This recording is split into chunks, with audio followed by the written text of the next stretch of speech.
Greetings, everyone. Welcome to another episode of The Professionals You Should Know. This show is about uncovering the journeys of professionals from different industries.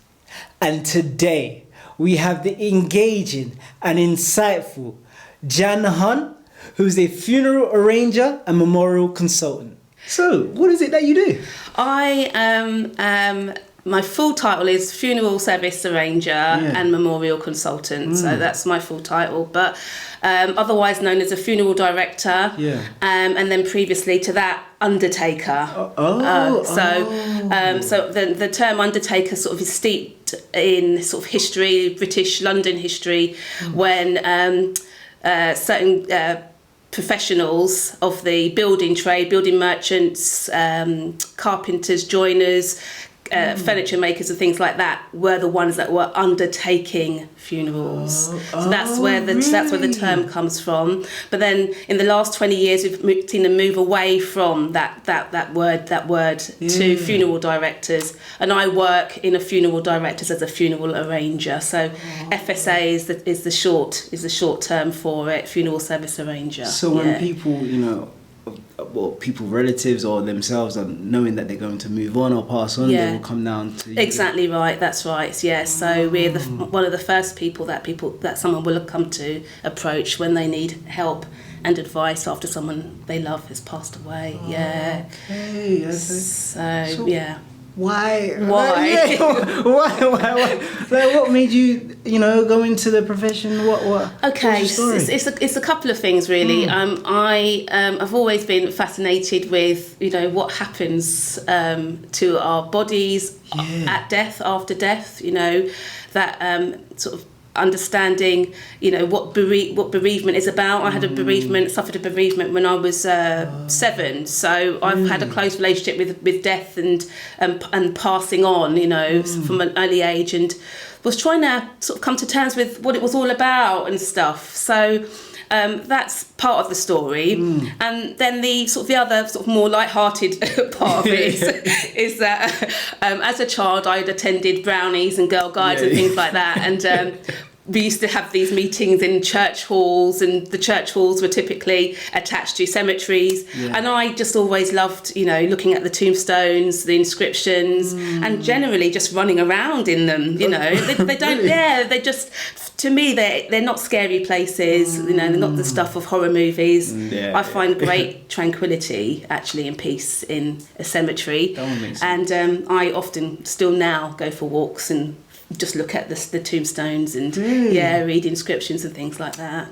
So it's interesting. So how did you become, what was your journey to it? I as an adult I attended church regularly, the Church of England, and my vicar approached me and said, we need, people that look like you, essentially, leading the services. So I trained as a lay reader, a minister in the Church of England, so that I could take services in my local parish and do sermons, preaching. So you're vicar? No, I'm not a vicar. I'm a lay reader, lay minister. Right. So I'm licensed by the Bishop of Suffolk to take services in church and give sermons. But alongside that, I'm also licensed to lead funeral services. So I've taken hundreds of funeral services as well as the person up the front of the crematorium or burial ground, doing the eulogy, visiting the family beforehand, and just supporting them really. So the natural progression really was that even though I did this degree with Christ Church Canterbury. So it's actually a degree? It's a diploma. It's a diploma, 3-year diploma 3 course. years? To train as a lay reader. So what do you learn? It's a theology course. So essentially learning about ways of religious thinking in our tradition, in the Church of England tradition. It's a whole big thing, and it would be another few of these to get through it. But essentially, after doing that training, I then applied to do the funeral training as well, because I'd sort of, at the beginning of my course, I said I want to work with the bereaved. You know, I'd made that decision quite early on in my training. So I moved from taking the funerals and started working part-time for one of the largest funeral companies in the UK on the administrative side. Right. And I was supporting funeral homes at that point, but I was still on my journey to getting to run my own funeral home. Wow. So, because that's where I wanted to be. And I did a bit of mobile funeral service arranging. So I was supporting funeral homes in North Kent and Surrey, and just covering the funeral homes when people were absent or on holiday and things like that. Right. And then an opening came up for a funeral home in the town next door to mine. Nice. And I thought, yes, I'm going to go for that. Wow. So, but there's quite a bit of training obviously involved, months and months of classroom and on-job training, learning before you get leashed onto the general public. So so you couldn't just say, all right, I wanted to have a funeral home. No, exactly. You've got to go through the company that you're attached to. You've got to go through their training processes. Really? That's right. But in terms of training, there isn't any formal training that you need educationally to become a funeral service arranger. Right. So there isn't a funeral service arranger degree or anything like that. Right. It's all done in-house with the funeral company that you're working with. Yeah. Oh, that's amazing. Yeah. Wow. So what's like your day to day? What? It can vary a lot. Sometimes you can have 3 or 4 funerals going on at one time. You can have. The most I've had is 12 funerals. 12 funerals? Yeah, so they're basically mini projects with approximately 40, 50 steps to each one. wait, hold on. So all right, tell me one of those, those 12 that you had in there. So what would you be doing in one of them? So a family will contact you. That's the first thing, to say either the death is about to happen, because they'll know, because the person is in their dying state, and maybe resting at a care home or a nursing home or a hospice. Okay. Or they may be at home. So they'll contact you to let you know that the death either has occurred or is imminent, and you take the details of the person who has passed away. Right. And find out whether the doctor has been to verify the death, if the death has occurred. Well, you will speak to the doctor? Or? I will speak to the family to ask that question to the family, to find out whether the doctor has been to the house or the nurse at the care home has been and verified death. Yeah. Once death has been verified, we can arrange to transfer the person into our care, into our mortuary care. Okay. So they wouldn't come into my branch, they'd go off to a central mortuary facility. So someone would come pick them up from... That's right. So I would then in turn speak to my movements guys, the ambulance team, and say, we have this person resting at this place, when can we go and collect them? So and they will collect them and bring them into our care. Right. So it's about establishing at that point, whether the doctor's been to verify. Yeah. Has the person got any jewellery on them that needs to be removed, either by them or by us when they come into our care? Right. What are they wearing? Okay. And would you like to provide clothing, for them for their onward journey? That probably comes a little bit later. Right. But we just want to establish who the deceased is and what possessions they've got on them. Yeah. Okay. So once they're in our care, we will invite the family to either come in to support them in arranging next steps. So they'll come in and we'll say, you need to register the deaths. So they need to go to the local town hall where the death has occurred, and register the death with the registrar of deaths, who will issue us a green certificate, which is our authorisation to proceed to cremation or burial. Really? Yeah. So that happens alongside the family obtaining the death certificate, which is what they'll need as a proof of the passing to issue to the banks, the Building Society, Department of Works and Pensions and things like that. So that's the family's proof that the death has happened, and the green certificate is our proof that the death has occurred, and we're going to be proceeding in disposing of that person. Is the correct way to put it in this particular way. It's a legal requirement, obviously, in the UK and Wales to dispose of someone who's passed away in a timely manner. Timely? What?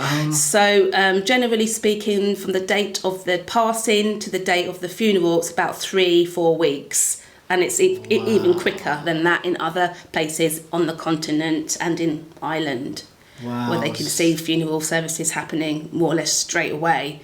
But here, there is normally a wait of about 3 weeks for the funeral service. So we will care for the deceased during that time.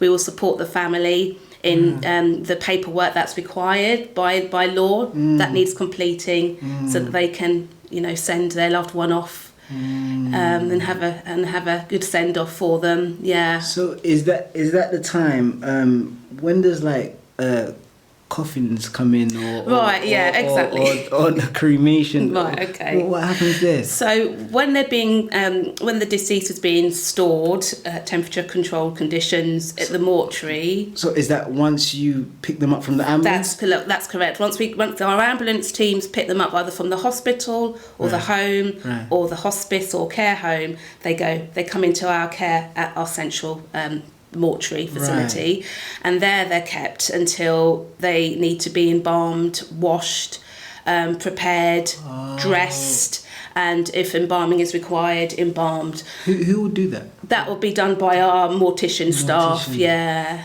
What happened after that? Right, okay. So they're kept. Obviously, we've got a date for the funeral. The family have decided they want the funeral on this day. Right. So we'll be working with the crematorium to get the paperwork to them. Family need to fill in various forms before they can proceed. They need to choose a coffin, as you rightly say. Need to choose the services that they want, whether they want a church service or whether they want to go straight to the crematorium for the service.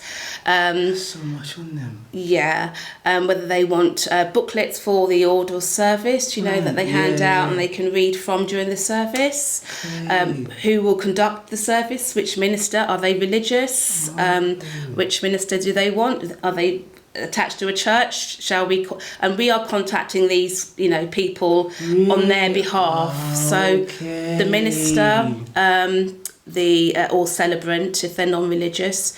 Yeah, the florist if they want flowers. The designers, our designing company, if they want order of services printed and things like that.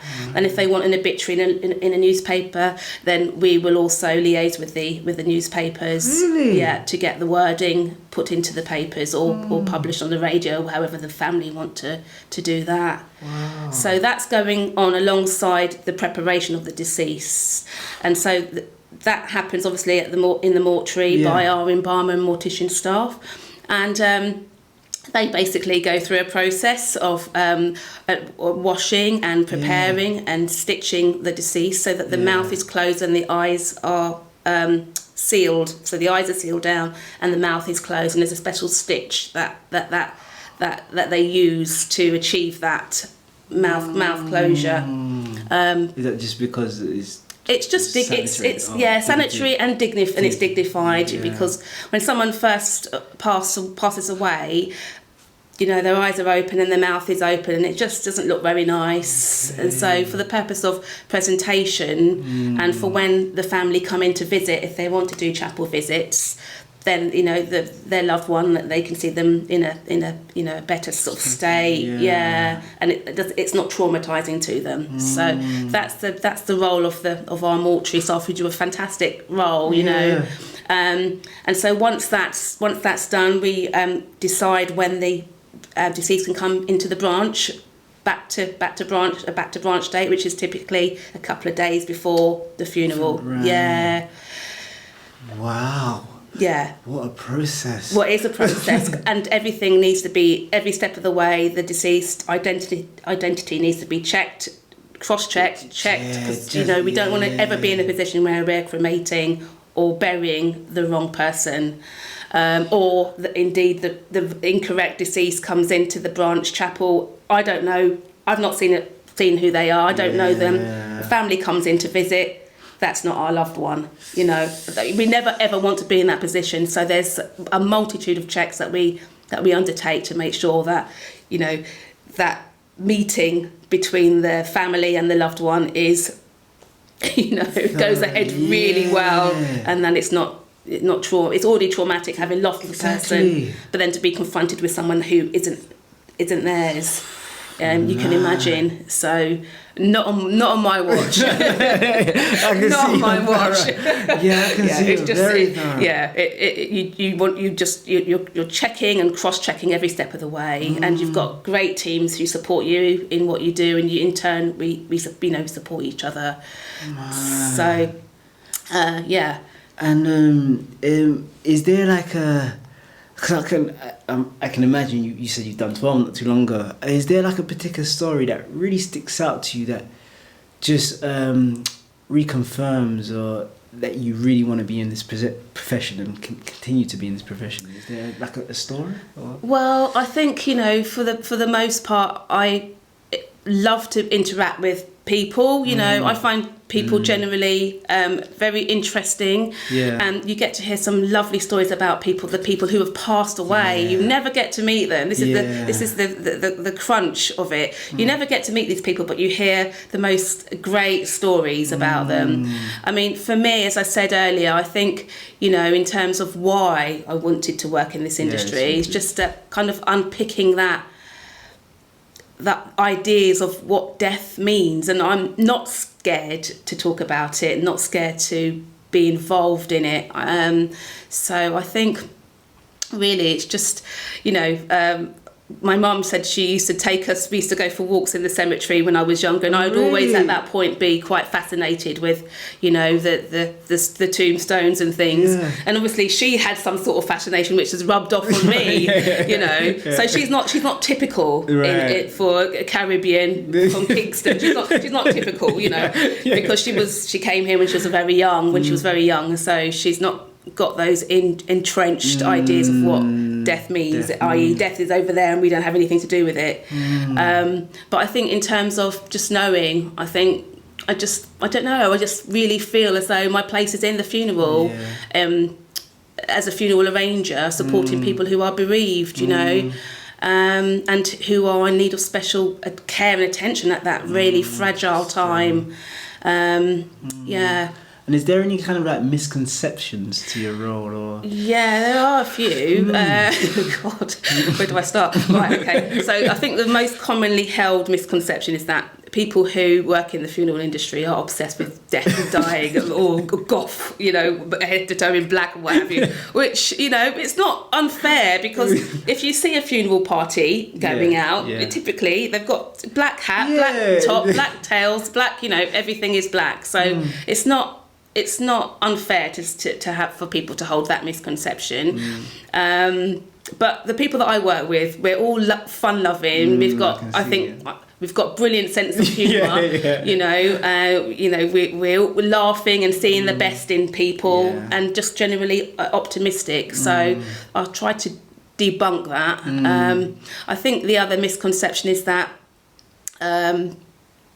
funeral directors, as a general rule, are money-grabbing grim reapers. That's another misconception, that, you know, any funeral director company worth its salt will be trying to step away from that reputation, you know. Yes, funerals are expensive. I've heard. They are really expensive. Really? I mean, you're looking at about £3,000 for cremation, and then double that and more for a burial. Really? Yeah, so it's not cheap, but there are ways that people can cut down on pricing, and I think funeral directors are doing more in recent times to make alternative pricing more accessible, you know, for families. You know what you say in the burial ground. How does that work? Do you have to find a space and then? Right, okay. Do you have to pay for that space? Yeah, sure. What happens? When the family establish that they want a burial, and where they want it, because if they want it in church, there's a different sort of set of regulations and processes that apply than if they want it in a local authority burial ground, such as, a large burial ground. I don't know what your local one is here. Our local ones are, Streatham Vale, for example. Right. So the large burial ground, in the Wandsworth and Sutton areas. Right.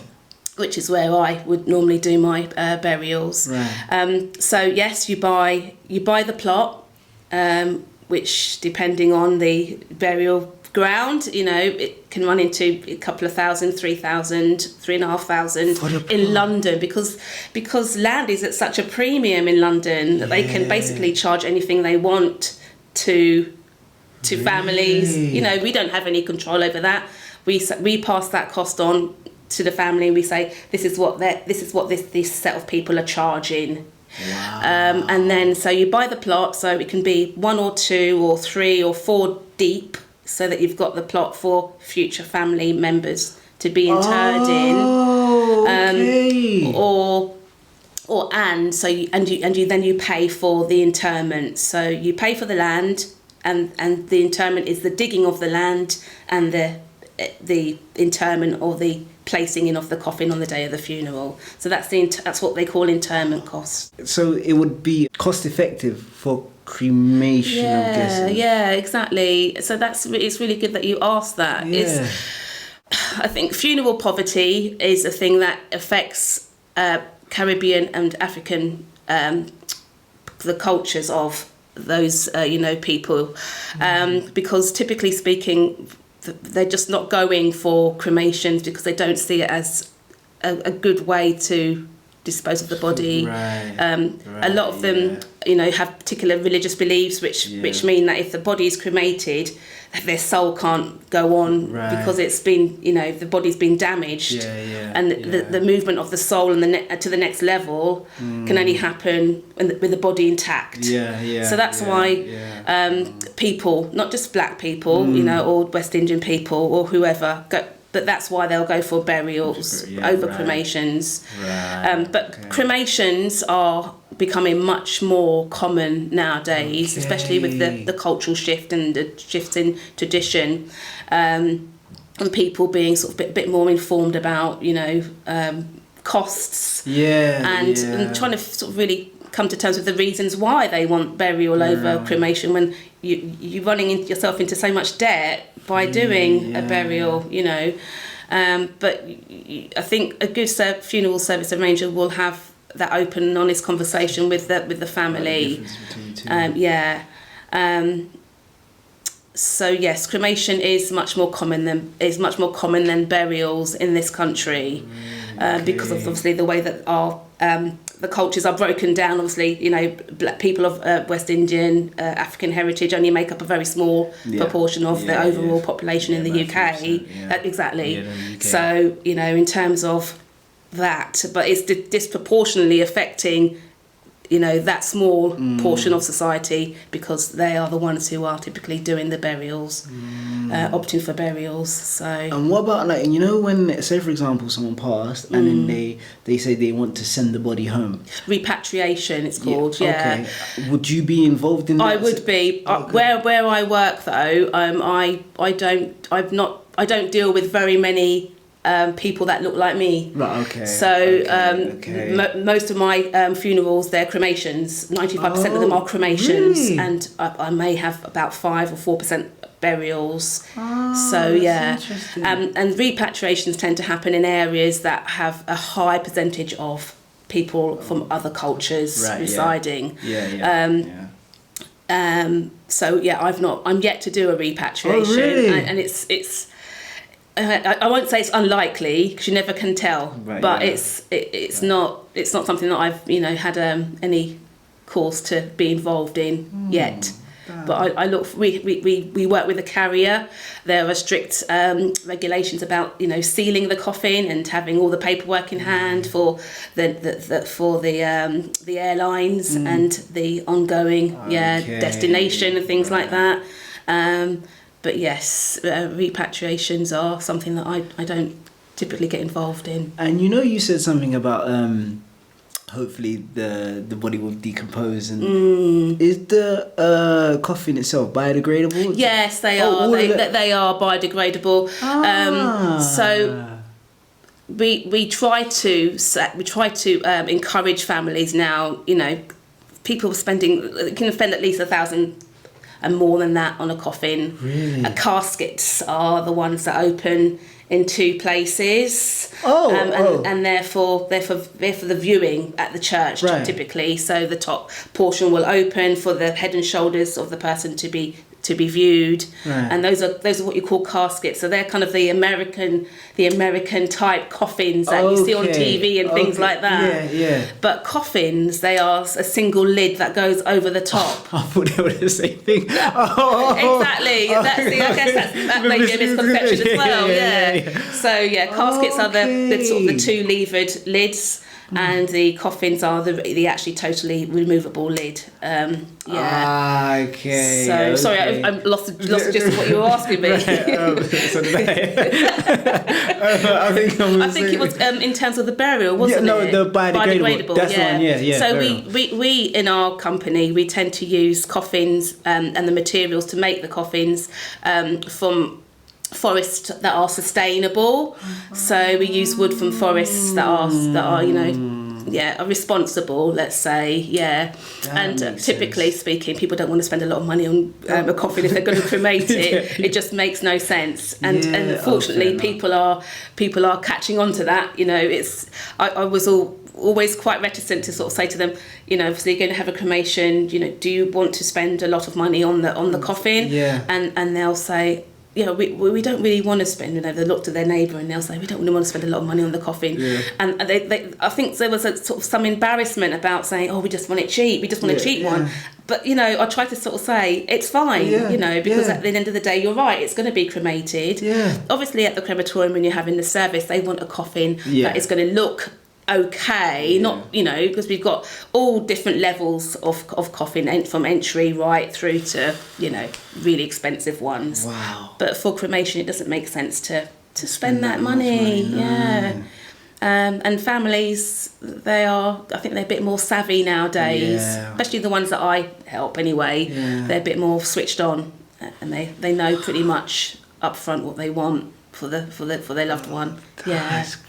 That's amazing. Well, the whole process is so thorough. And it's in depth, and it's just like, wow. Yeah, you have to be really sort of, have an attention to detail, be focused, be accurate in the information that you're providing the families, and just be there to support them. Some people come into the branch and they seem okay, and then once you get talking to them about what's happened, they might break down, or they behave in a way that you might think is, odd. But actually, it's just the way that they're coping with the bereavement.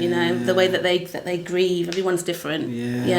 So, who do you feel that appreciates you the most? I don't know. It could be like government, the individual that you deal with, colleagues. Who do you think? It's definitely. I think the top of the list is the family. Families. Yeah, I've had some lovely words of appreciation. What's one of your stories that always sticks out to you, like a family that you probably helped? God, there's so many. I know, I can imagine. There's so many, and they're all. I know. They're all lovely, I think. There's one that just comes straight to you. Yeah, I think it was the family that I did a funeral for, and in the same afternoon they arrived back at the branch with this huge bouquet of flowers and bottles of wine for us all, and you just think, gosh, you just had your funeral service, but you still you needed to do that for me and for my team, and that just shows that people are really appreciative, of what you do. The cards as well that we get through, and the words that they say, and they just really are grateful, because without us, they don't know they wouldn't know what to do. So we guide them, and support them, in their most tragic time in life.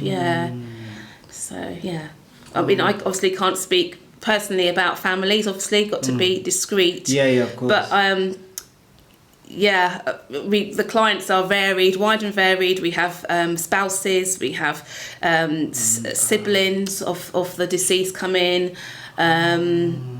We have mothers and fathers, sadly, of the deceased, coming in. So it's a whole raft of sort of clients that we deal with, because death doesn't happen just to the elderly. No, I know. Even what about babies? Have you seen a lot? I haven't arranged for a baby funeral, but I've conducted at the crematorium baby funerals. Really? And it's just because the coffins are really tiny, and you just think it's not right. No, You can't really square it. You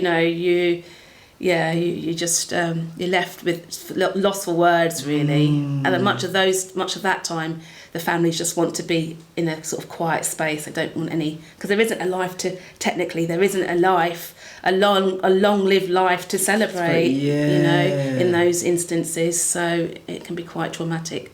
For the families. But I guess again, you do a fabulous job of just the guidance and the education and the information behind it. You make their journey a bit easier, because really what it's about is supporting the families in a way that can kind of guide them through the steps they need to take to get to that end day where they're going to be memorialising and celebrating that person's life, but doing it in a way that kind of gently cajoles them along, because I'll tell you, some of the families I've worked with in the past, it can be quite hard work. I'm not going to even sit here and try to say differently, because either they want to try to micromanage some of the projects, and you've sometimes got to say to them, it's okay, that's what we're here for, that's what I'm here for. Or families that just don't respond, who are just so wrapped up with the grief that they can't,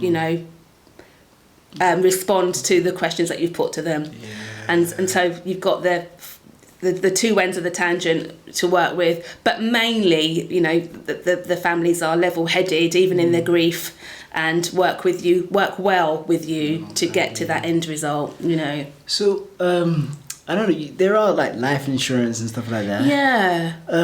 When do you? I know it's kind of morbid, but would you recommend that someone would plan their death way in advance, so they will skip out the whole financial burden on probably their family? I don't know how it works. Exactly, Ryan. That's really good question. Okay. And I think in terms of what the funeral industry is doing much more of at the moment is encouraging people to think about the instance of their passing whilst they're alive, to take the burden off, the financial burden, but also the emotional burden off of the people that are left behind. Because I can tell you that people who I've arranged funerals for, who have had a funeral plan, their families tend to be in a much better place emotionally, in terms of planning and working with you, because a lot of because you can make special instructions in the funeral plan to say, I want a cremation, I want these hymns, I don't want an order of service, I want the limousine to leave from this place. You can be really instructive in your special instructions, and so if the family's sort of got that, then they go, right, okay, this is what mum wants, this is what we're going to work with, rather than, I don't know what coffin mum would have liked, I don't know what flowers to get her, and that sort of thing. So funeral planning is really, really important, because as well as taking the emotional burden off of the family, it locks in the cost of the funeral. So you pay today's prices even if the funeral happens in 20 years' time. Really? Yes, exactly. And that's something that people aren't sort of switched on to and aware of.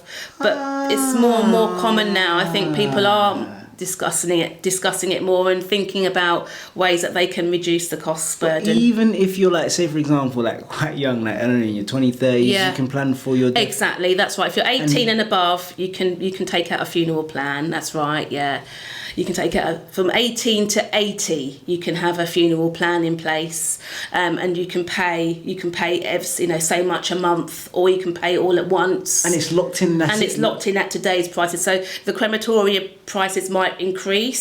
Some crematorium, they charge you £1,000 for argument's sake. Yeah. It's £1,000 today. In 20 years' time, you're paying that amount. You're paying today's amount for tomorrow's prices. That's good. Yeah. That's good. So it's worth thinking about. It's worth thinking about. Yeah, definitely. Might do that. Definitely, exactly. Yeah. Why not? Yeah, Why not? It makes sense. And there are different levels, so you can opt for simple funeral type level, which I'm going to do,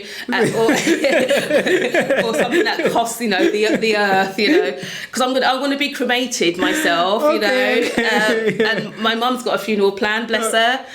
My partner's got a funeral plan, so everyone I'm trying to bit by bit, just try to educate really people, rather than because it's either left to the children to deal with, and they might not have that financial stability. But what you see with the life insurance, does it cover the funeral costs as well? I don't know how it works. Yeah, so I mean, those are quite historically life insurance policies. They're not really in use anymore. I mean, they may be historical ones that are still coming to end of life or becoming at need for a funeral, but now we call them funeral plans. So they're not. It's not life insurance. Okay. It's actually money that is set aside for the funeral itself.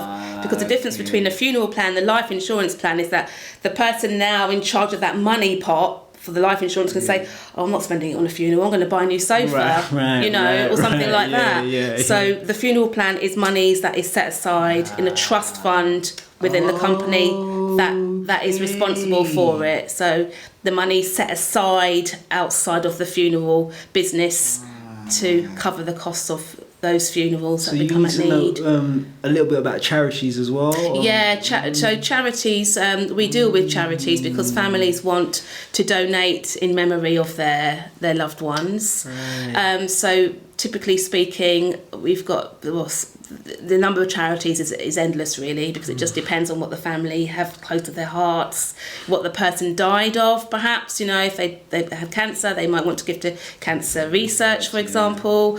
And so we will be responsible for collecting the monies for the family donations and sending a cheque off to the charity. And they always acknowledge us and say, thank you for being kind enough to administer these donations for us, and then they'll write to the family as well to say thank you with the amount of money that's been collected for the charity. Nice. So it's good work, and I always find it, people are so kind. I mean, I got a cheque through for a charity from a family for £4,000 once. It's the biggest one I've seen. I'm never going to see that again, I don't think. Wow. But people are really kind, nice. In giving for organisations that are close to their hearts, I guess. Yeah. Oh. So we get involved in the charitable donations.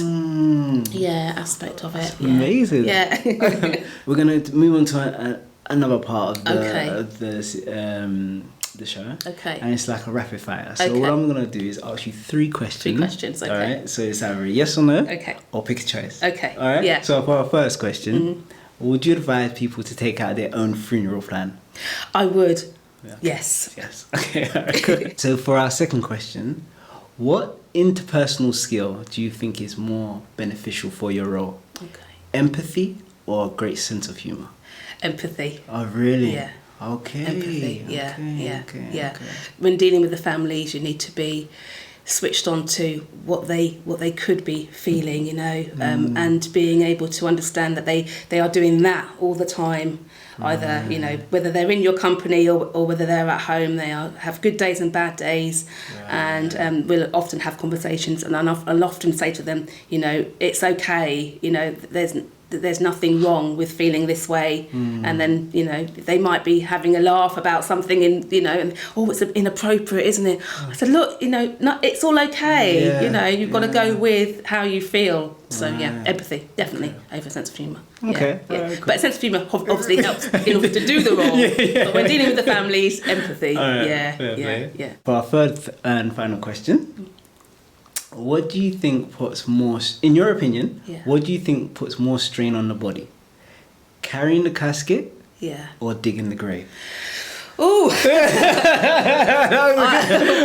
okay. Well, I don't have to do any of those myself, thankfully. And I've not heard of anybody, although I'm sure that it has happened, hurting their backs whilst digging a grave. Okay. Although, because typically speaking, grave diggers are really, really fit individuals. They have to be quite fit to bend and, move their backs and bodies the way that they do. And actually nowadays graves are dug with diggers, actual mechanical diggers now. So I would say bearing the coffin or casket is probably the worst for the body, because you're being weighted down. Okay. Yeah. Okay. And if you mishandle, everyone gets affected. Everyone can be affected, but you can also throw your back out quite badly. Yeah. I've seen a few patients. Yeah. Okay. Yeah. Really? Yeah. Interesting. Okay. Okay. Yeah. Okay. What do you think the biggest contribution to profession within helping society? Okay. I think really, having open, honest conversations about death and dying is something that's been taboo in UK society generally. People don't even want to think that they're going to die, let alone have conversations about death. So I think really at the top of what we do to contribute to society is that we encourage people to speak about death in a healthy way and help people who were recently bereaved to go on to grieve well. Because because the funeral service will be the start of their having the closure to grieve, to go on to grieve well.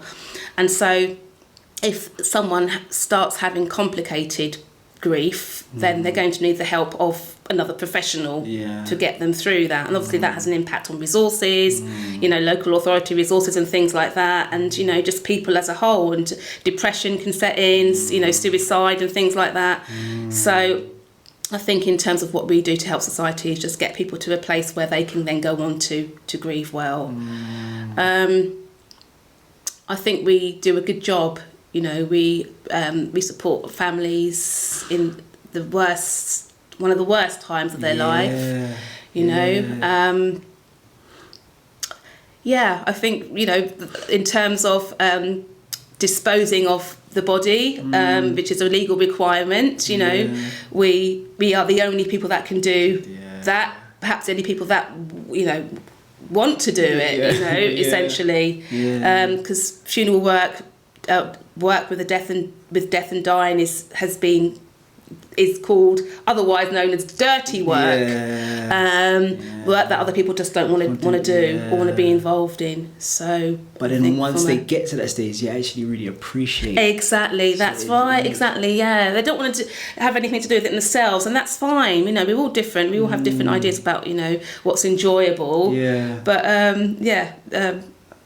I think that's really where we are with how we benefit society. I think helping people to think about costs and planning funerals is another thing that we are doing better at, and just getting people to think more proactively really about what plans. We don't want to be thinking about death, and that's fine, but death is a part of life. Exactly. And so and then when you pass away, you're leaving a burden essentially with your family, and so it's really incumbent upon us that while we're alive to be having these discussions and helping each other by putting things in place. So what do you, because I know you help families with grievance and the bereavement, but what do you do for your own kind of mental health? Or because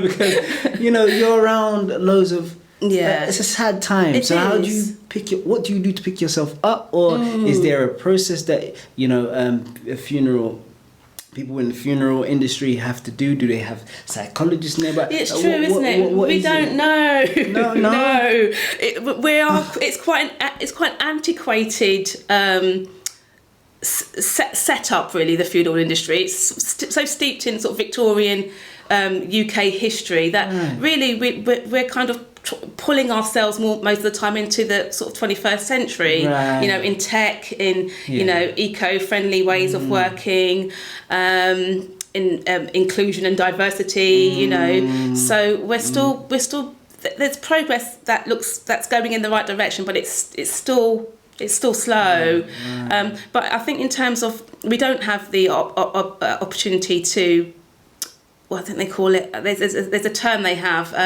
if you're a teacher or counsellor, you have this thing where you can go to an individual and have a discussion about something that's affected you.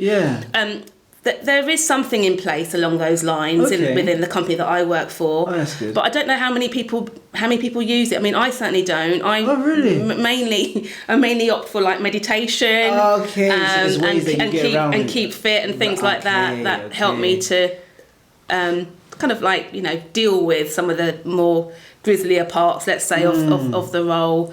But when my deceased come into the branch, I greet them as though they were still with us, so I'll call them by the name and say hello, morning and evening as I leave and come in, That's nice. And I have to check them, so, in terms of looking at them, I have to inspect them and check their details and sometimes paint their nails or put lipstick on and things like that, if there's a requirement to do so. And all of that doesn't affect me at all.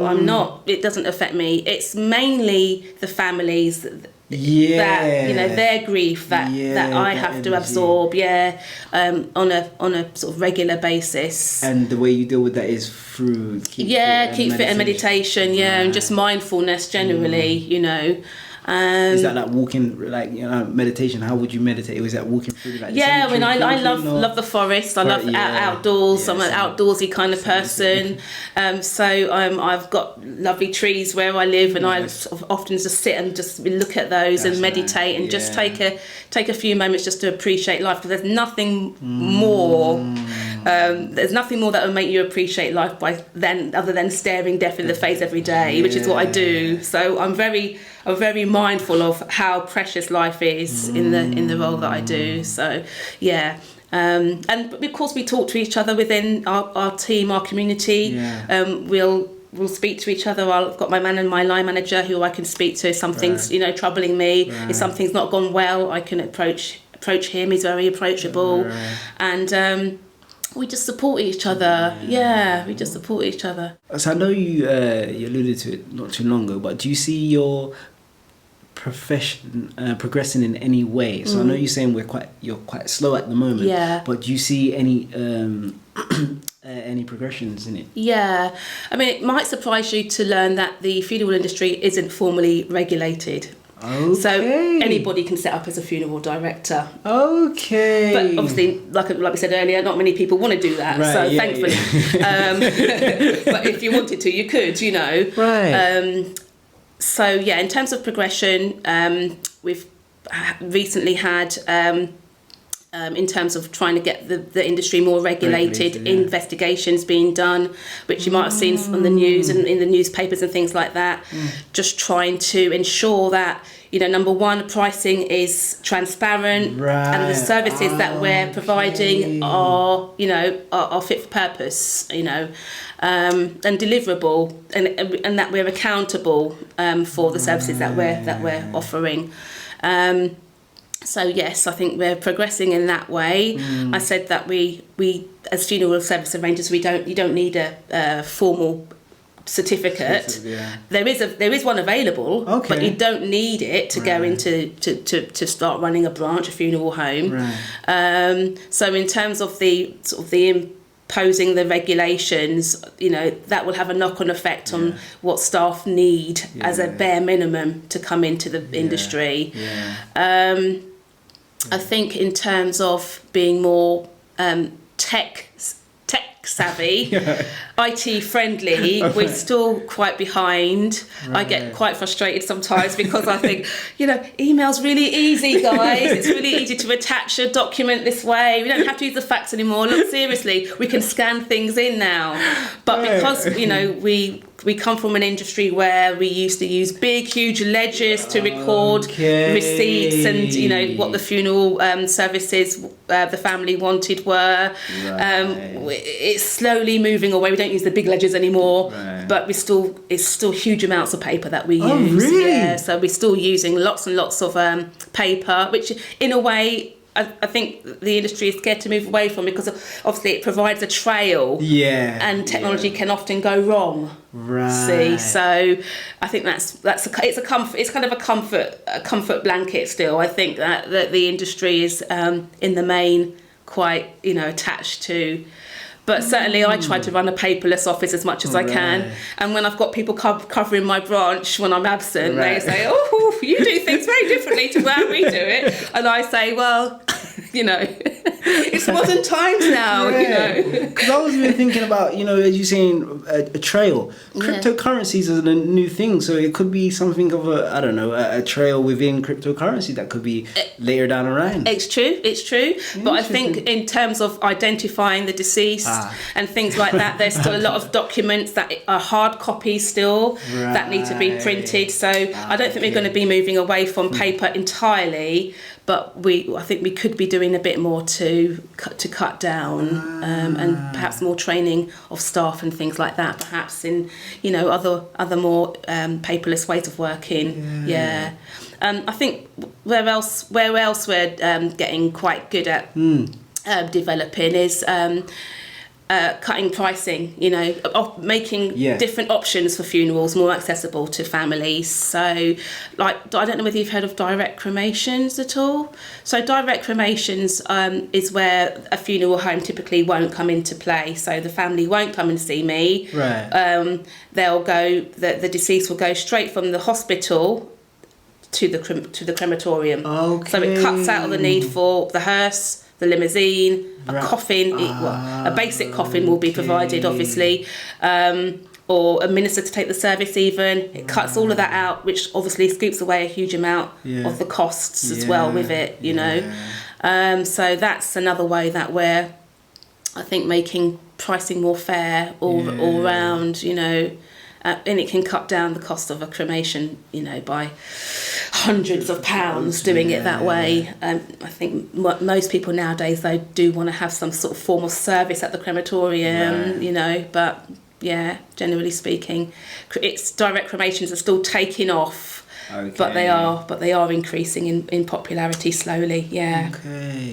Because when you were talking about it's becoming regulated, it would be more standardized, I guess, in pricing, because if you're saying anyone can open it, they could exactly that's right. And it's sad, but you have got unscrupulous operators out there, funeral directors out there. I mean, I'm lucky I work for one of the largest funeral providers in the UK, but there are obviously one-off little independent ones that are doing their own thing, and they have to abide by the law and be working ethically, and not taking advantage of people when they're in their grief. It's not moral and it's not ethical. And that's why, again, when you were saying making your own plans now, that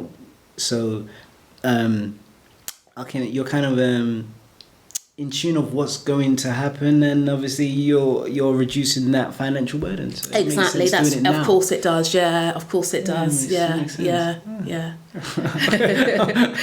I'm seriously looking this. That's really good. I'm so pleased. I'm going to walk over here and say yes, rub my hands and go, well done. I think it's definitely worth doing. It makes sense. It's logical. It does make sense, but because people aren't having those conversations about death and dying, we don't even, it's not even on the radar, but it does make sense, because it's an eventuality that none of us can escape, so okay. And then do you feel that there's anything missing from your profession at all? I think in terms of I think how I would phrase it is that things we could do better, Right. or we could be giving more credence to, like having more discussions about funeral poverty. As I said, it disproportionately affects, West Indian, Caribbean, African families as a general rule. And I think there could be perhaps a bit more training in terms of how to deal with those families coming through the door who you assume are wanting a burial, but actually if you took a bit of time to unpick their stories, there may be a different outcome. And by different outcome I mean they don't go away not being able really to afford the burial, and B, being in thousands of pounds of debt potentially, for a long period of time after, adding to the stress of the bereavement, so I think we could be, as I said earlier, we could be doing a bit more technology-wise, which I think, my company, because they're at the top of the food chain, are working towards. But I think there's still a bit to be done there. I think in terms of the industry itself, I think things like alternative ways of disposal. Sorry to put it so bluntly, but that's sort of industry terminology. Right. Hydro cremation, so it's sort of using the flame to cremate, directly to cremate the coffin and the deceased. Isn't that what happened normally? Yeah, the flame is used, right? But with hydro cremation, water and alkaline substance can be used to break down the body instead of the flame, and it's new. It's new technology, but it's something that's more prevalent in the US at the moment, and I'm not sure how far away we are from seeing something like that in the UK. I think that would make. I think that would change the way how people see cremation, because probably the burning is. It's true, isn't it? Sort of hellfire.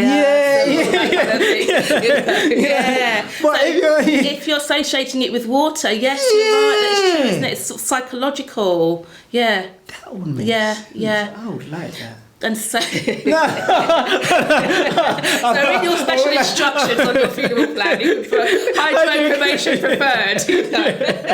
I mean, of course, we don't have any idea about how much it's going to cost or anything like that. So, because it's cutting edge technology, it's initially going to cost more than a standard cremation. Right. But the other option is if you are intent on being buried, is natural burial grounds. Okay. Which take away the need for a coffin entirely, so the body is wrapped in a shroud and interred directly into the ground to allow it to decompose quickly. Cool.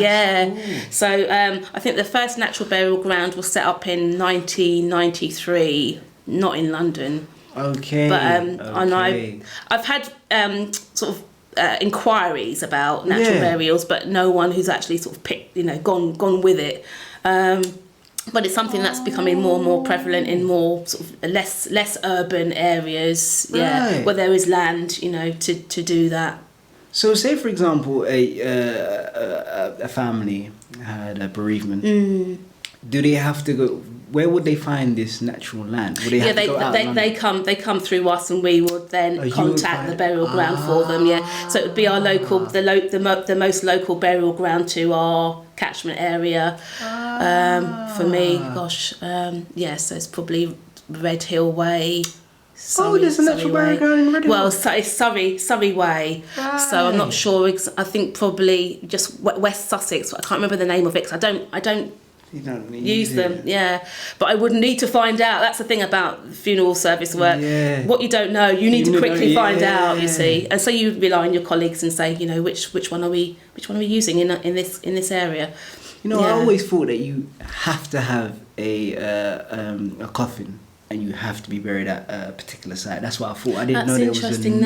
There are options. I mean, obviously, if you're a resident of a borough, okay, you would be buried in your own borough, because if you're buried out of your borough, the charges increase exponentially. Really? So ideally you'd be buried in your own borough. So if you lived in Wandsworth, you'd be buried in the Wandsworth borough. Right. Otherwise, you pay an out of area as charge for being buried outside of your area. Yeah. So. But within your borough, would there be a natural burial ground? No, because they're not local really. They're not prevalent in the London area. Okay. So we're talking about really, outside of the London, outside of the M25. Do you still have to pay for that? Yeah, there are charges applicable still. Yeah. Okay. So even though it's natural, it's still charged for. Really? Yeah. You don't get a blight because you've gone for a natural burial. No, that's not how it works, right? No. No. Well, we never know. It might be going in that direction at some point, but at the moment, it's not. That's not. No. Because they've got to make the money. They've got to make the money for the upkeep of the place, and to pay their staff and things like that as well. Yeah. Okay, fair enough. Is there any other thing that's missing, or anything else that you could potentially add? Or? No, I think. Well, in terms of what's missing is more people that look like myself in the industry. Yeah. Typically speaking, this industry goes back to carpenters and sons who had businesses who could transport deceased bodies and dig graves, and they had the equipment because they were in that tradesman sort of industry. They're doing that tradesman's work.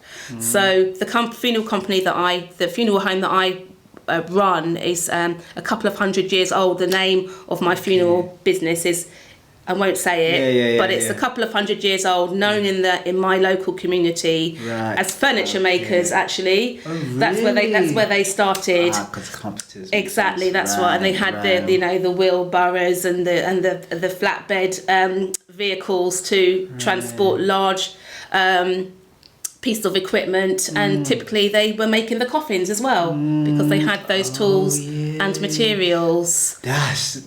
That is really good. Not a really good idea, but it clicks. It starts to click. You can make everything, and exactly. Then that's where you become a funeral. That's right, exactly. That's right. And so I think I mentioned earlier the term undertaker was where it started, and then moved on to funeral director. Yeah. So, but I think we do a great work for people. You are going to need us at some point. So and we're here to support you in any way we can. Essentially, and I feel really proud to be a part of the funeral industry. Because we're there to. People rely on us because they don't know what they need to do when the death happens, and so they rely on us to take them through the steps, so that they can then remember and memorialise and give honour to their loved one at the funeral service, which is what we're all working up to. When the funeral goes out on the day, it's like fist pump day. You literally do that, and then you wait for the call from your funeral director to say it went off okay, Jan. And you're like, oh, phew. Okay, like no last minute business and music was right at the crematorium and things like that. And then a day after or so, you ring the client and say, how did it go? And invariably they'll say, oh, it went really well, considering, and they don't even like saying that, oh, I don't like, is it weird to say it went well? I said, no, it's not, because because it's a funeral, so funerals typically shouldn't go, well, it's not a word you would associate with a funeral, you see. So even the language is alien. The language of death is alien to us. Yeah, just speaking about this, it just makes you realise how we neglect, or how we stop thinking about, as you're saying, about the transition between life and death. Exactly. So being more open about it as you're doing it just makes me think of different. Differently. Differently towards it. Yeah. You can go away and have conversations with your loved ones, and they go, "You're really weird today, Ryan. Stop talking." That's what I was getting at the beginning.